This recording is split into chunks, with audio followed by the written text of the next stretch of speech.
Evaluate, write your answer as a whole number as needed.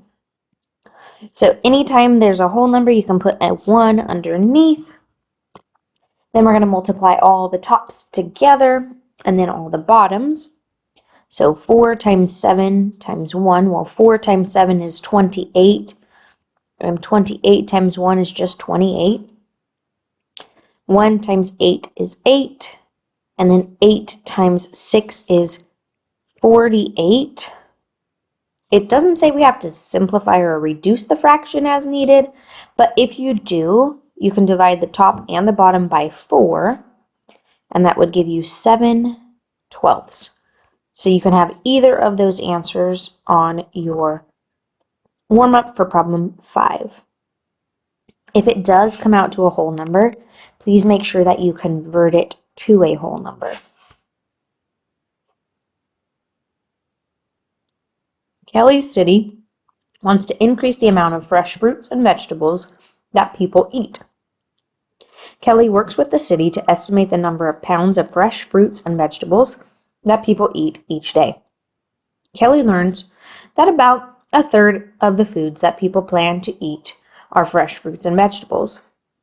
Let P represent the number of people in Kelly's city. Let F represent the number of pounds of food one person plans to eat in one day. Which expression can Kelly use to determine the number of pounds of fresh fruits and vegetables that people eat every day in her city? Choose all that apply. Well, if there are P people and each person eats F pounds, we would want to multiply the number of people by the pounds that they eat. And then we're going to take a third of that number. So A would work. This one shows F and P are multiplied together. When we have those letters, we can eliminate the multiplication symbol and just push them together. And then the parentheses around it is also a way to represent multiplication. So it's multiplied by 1/3. This one shows a third of F multiplied by P, so C also works. In this one, the F and the P are in the denominator, but up here, they are in the numerator of a fraction over 1. So D does not work. We want the F and the P to both be on the top. Here the F is on the top and the P is on the top, so that one works. F shows that they're added together, and we do not want to add them, we wanted to multiply. We want a third of F and P multiplied together, not 3 of them. In the 1/3, the 3 is in the bottom, not the top. Same thing here, the bottom should be a 3, not the top. Another way of multiplying by 1/3, remember if we change it to division, we would flip it over. So you could divide by 3, that would be the same. This one shows F plus P again, and remember we wanted multiplication.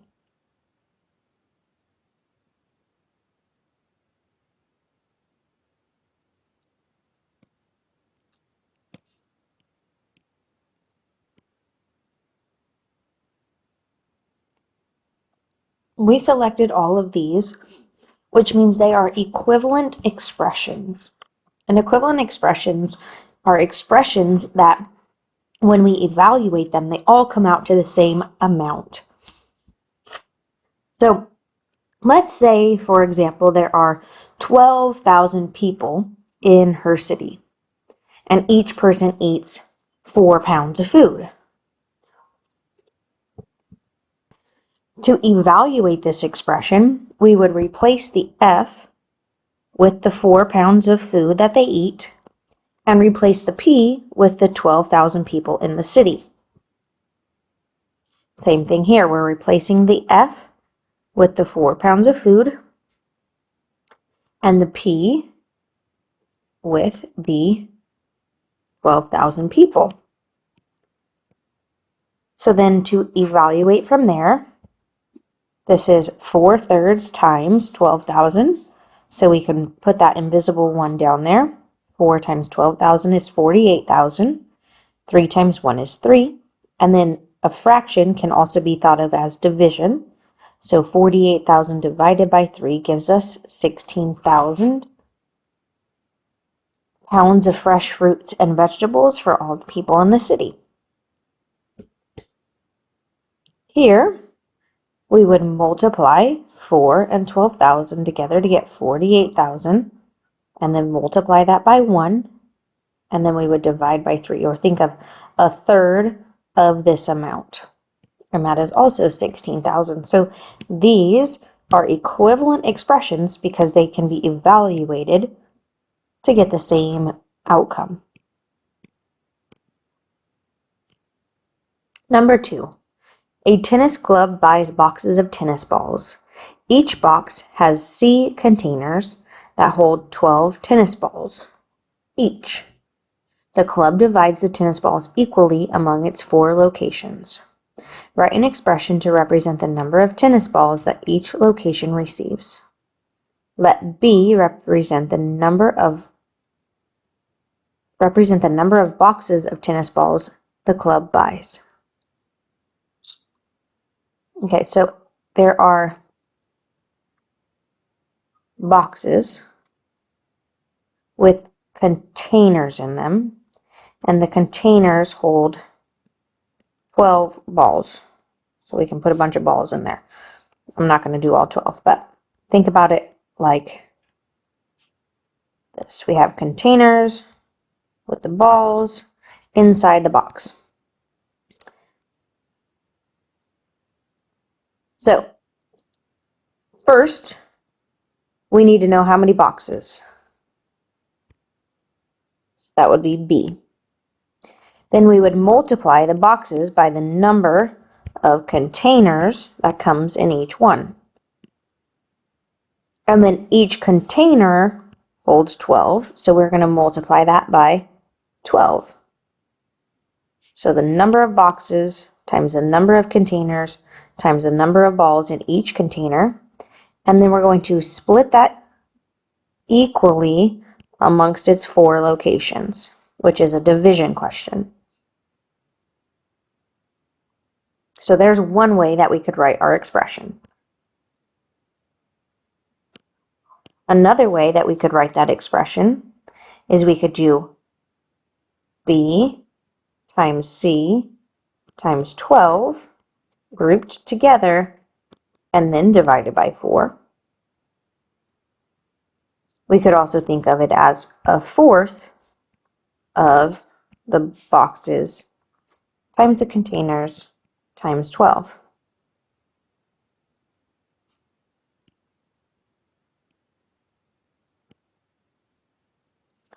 There's another version of this. Where do you think that 3 came from?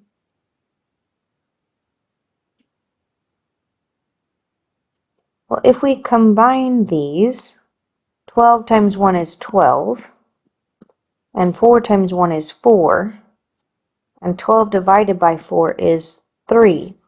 So we've combined these two values and turned it into a 3. So the interpretation for this expression is that the number of balls each tennis club receives is 3 times the number of boxes and the number of containers in each box.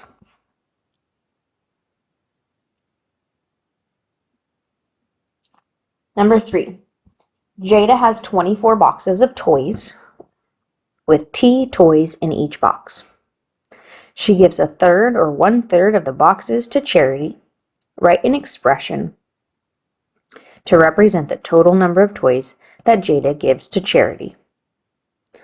So she has 24 boxes with T toys in them. So the way we would find the number of toys is we would multiply the number of toys in each box by the number of boxes. And then she gives a third of those to charity. So there's one way that we could write it. You might also combine 24 and 1/3. A third of 24 is 8. So we could do 8 times t.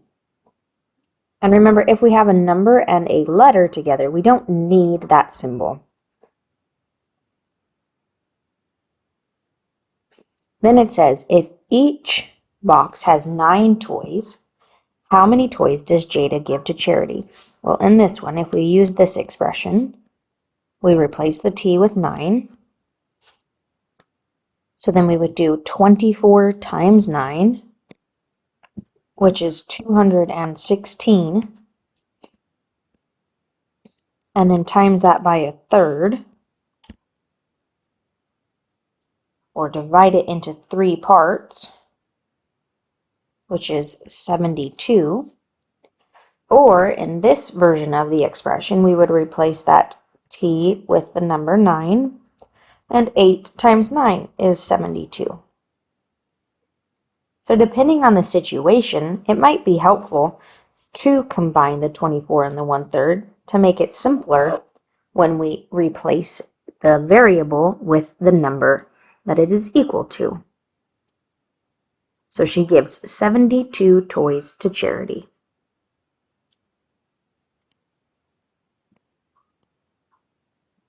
Four, Noah earns $14 per hour. He deposits 3/4 of his earnings into a savings account. Write an expression to represent the amount of money Noah deposits into his savings account when he works for H hours. Well, if he works for H hours and he makes $14 per hour, we would do 14 times the number of hours he works to figure out how much he earns. And then he saves 3/4 of that. So we're going to multiply by 3/4.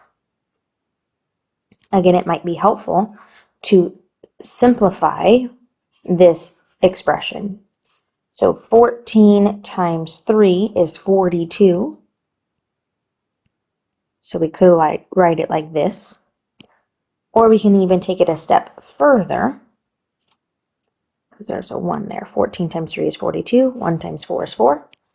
We could take it a step further and divide 42 by 4, which is 10.5. And we still have the H. Then it says, suppose Noah works for 30 hours.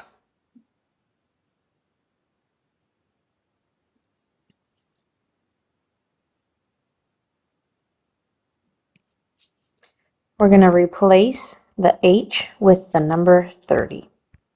I'm just going to use that middle expression, but if you'd like to use either of the other two, you can as well.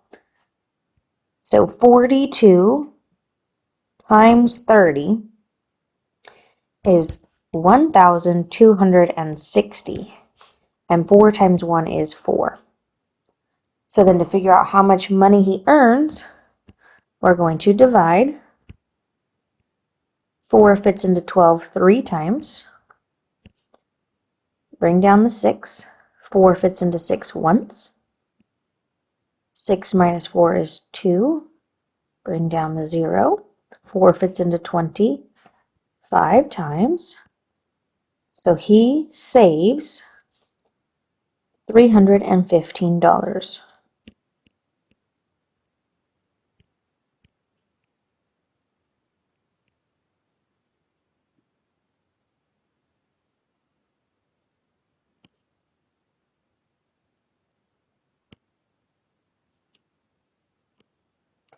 For problems 5 through 8, write an equivalent expression with as few factors as possible.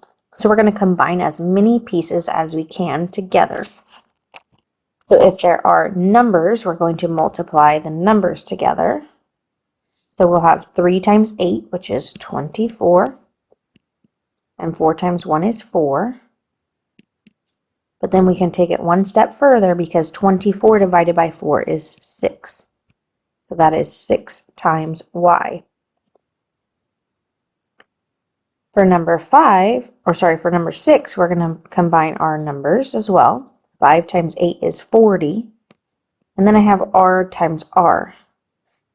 We've looked at repeated multiplication, and we wrote that using exponents. So this would be 40 and there are two r's multiplied together, so we can rewrite that as 40 times r squared.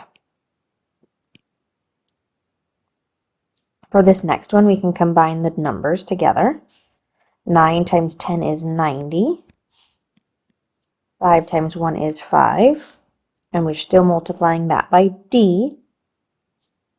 But 90 divided by 5 is 18. So this can be rewritten as 18 times d. And this one, same thing, we can multiply the numbers together. We have 4 times 3 is 12. 12 times 2 is 24. 1 times 11 is 11. And 11 times 1 is 11. And then we have the v variable multiplied in as well. This one can be turned into a mixed number, but it does not come out as a whole number. Because if we multiplied 11s out, we would get 11, 22, 33, so it's not going to fit perfectly into 24. So we can leave it as an improper fraction, or you can convert it to a mixed number if you prefer.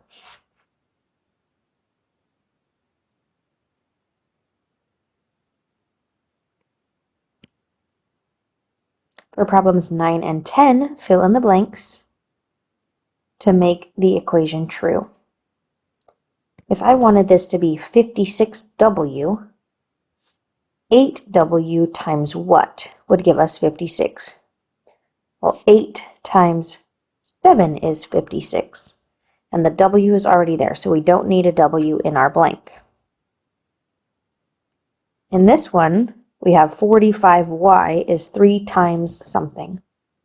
Well, 3 times 15 is 45, but we don't already have the y listed, so we need to include it in the blank section. 11. Write 3 expressions that are each equivalent to 35 times x.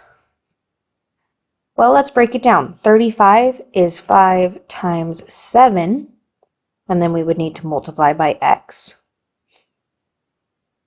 Another way we could write that is 5x times 7, or we could write it as 7x times 5. As long as we have these 3 pieces in there, we can rearrange them because multiplication is commutative, meaning that the order doesn't matter. We can swap them around and we're still going to get the same outcome. In 12, it says, what is the value when x is 5? So we're replacing the x with the number 5. 5 times 5 is 25. 5 times 3 is 15, plus 2 more is 17. So the value is 175. Are 3x times 3y and 3xy equivalent expressions? How do you know? Well, if we broke this up, this would be 3 times x times 3 times y. Well, 3 times 3 is 9, and x times y is xy. So no, these are not equivalent.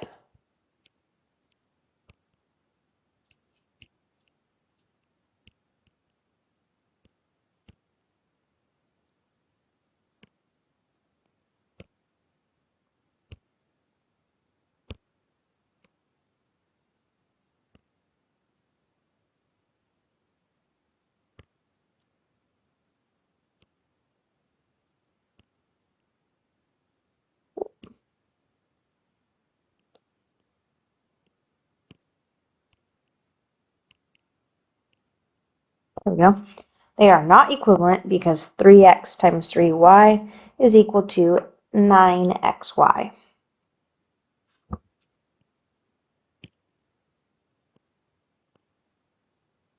Noah says 4x and x to the fourth are equivalent because when x equals 0, the expressions evaluate to the same number. Is he correct? And explain. No, he is not correct. 4x is 4 times x, but x to the fourth is x times x times x times x. If we put any number in there besides 0, they're going to be different. So let's see. If x was 2, for example, 4x would be 4 times 2, which is 8. But x to the fourth power, or 2 to the fourth power, that'd be 2 times 2 is 4, times 2 is 8, times 2 is 16. So they are not equivalent. Which expressions are equivalent to 63GH? Choose all that apply. I see 7 times 9 is 63, and G times H would be GH. 3 times 21 would also give me 63 times GH. This one is just like A, but instead of having the G with the 7, it has the H with the 7. But we can rearrange those using, again, the commutative property. This one has addition. Addition is not the same as multiplication. Here I have 7 times 9, which would be 63. But I have G times G, which would be G squared, and H times H, which is H squared. So F doesn't work either. But G does have 63, a G, and an H all multiplied together. So we need A, B, C, and G.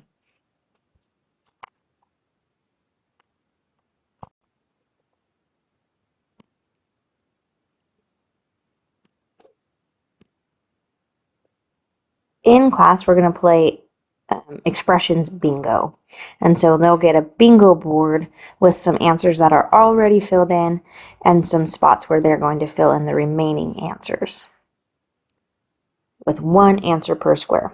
Then I'm going to read a clue, and if the expression that is on the clue is equivalent to what's given on the card, then you get to mark it off. So it might sound something like this. The clue is 3 over 2m plus 4p. No, sorry, times 4p. Then they would have to multiply. 3 times 4 is 12. 2 times 1 is 2. But 12 divided by 2 is 6. So after they solve the clue, then they get to cross off that one on their bingo board. Another one might be m times 1. Well, m times 1 is just m, so they would get to mark off that they have m on their bingo board. It's not really possible to play bingo with one person on a video, so we're going to just move on past that, and that will be pretty much the end of lesson 12 here in the digital lesson or on the online video of the lesson. But check back for future lessons and have a great rest of your day.